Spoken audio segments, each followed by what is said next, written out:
absolutely. Good.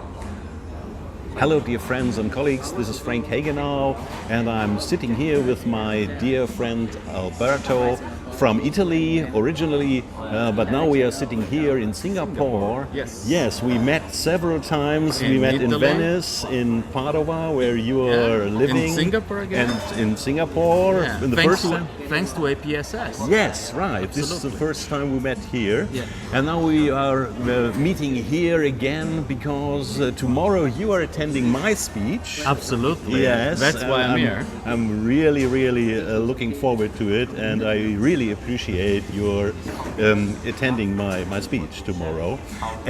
But we talked about a quite important topic where you are an expert on. This is China, and you have made several deals with China, and you're an expert on the markets in China. And I learned so much in 15 minutes. And as I understood, you are going to Sydney. Sydney is my next step. And you are delivering a speech on Saturday in Sydney. Yes, there is this Start conference. It's the largest startup conference that they have in Australia. Great. There are few thousand people attending it, and I was invited to give a speech on stage, the disruptive stage, talking about how to better do deal with Chinese people and how to manage businesses in China.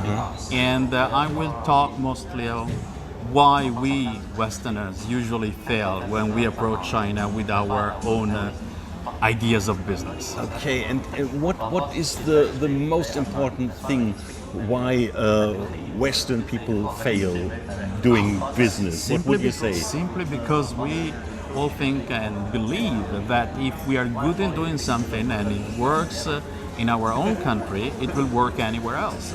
Okay. And this is the biggest mistake that typically everybody does. Okay, and this doesn't work in China, and this doesn't work anywhere. China is a different world. It is a different world. You see, when people talk about China, usually they say that China is a different culture. And they refer to the archaic culture of Chinese people. But they forget that the Chinese culture is not what it was in the past, but it is what it is now. Okay.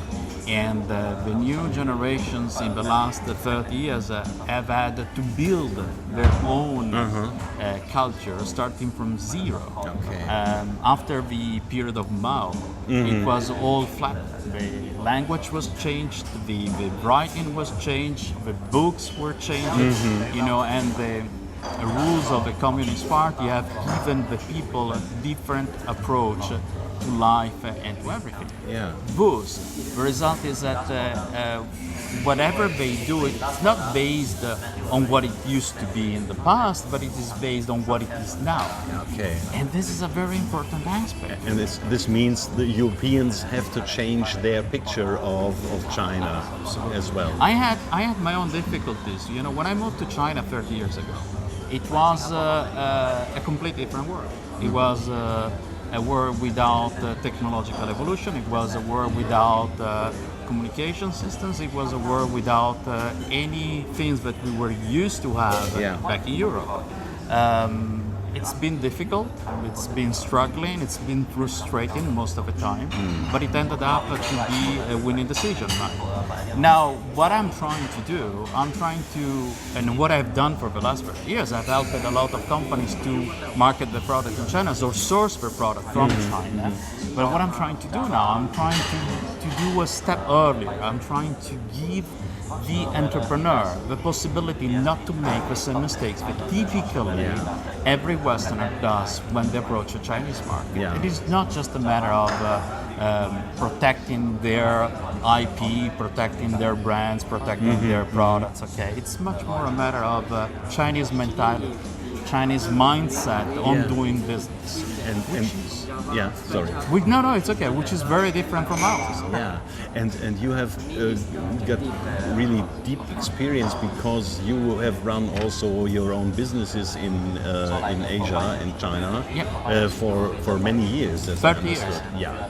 30 years. I've been I first went to China, it was 1988. I remember that day. It was January 8th, 1988.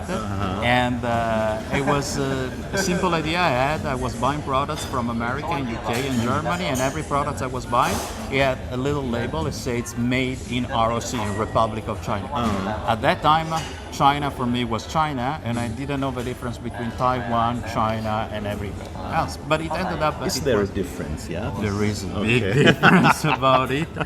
Even thought that there is one China.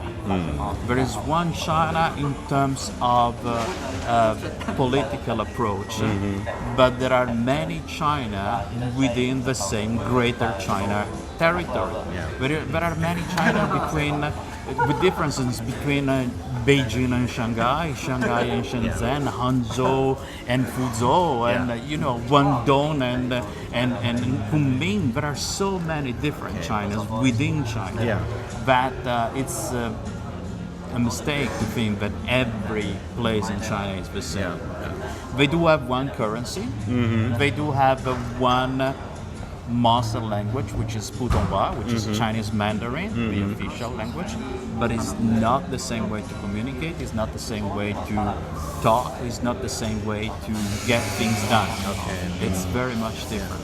Well, I'm so sorry I can't come to Sydney, because I would love to hear your speech, because it's so interesting you are talking about the topics. I'd like to have a deep dive, but unfortunately I have to get back to Europe, but maybe there would be another chance. Absolutely, but I'm the lucky one who's going to attend to your speech tomorrow evening. Yeah, I'm so much. You will see. I'm so much will see. interested to understand the mentality and psychology behind the speaker business. Yeah. Okay. It's very, very good. Yes. Thank you very much for your time. Yeah.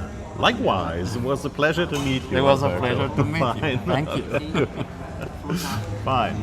Bye. Bye.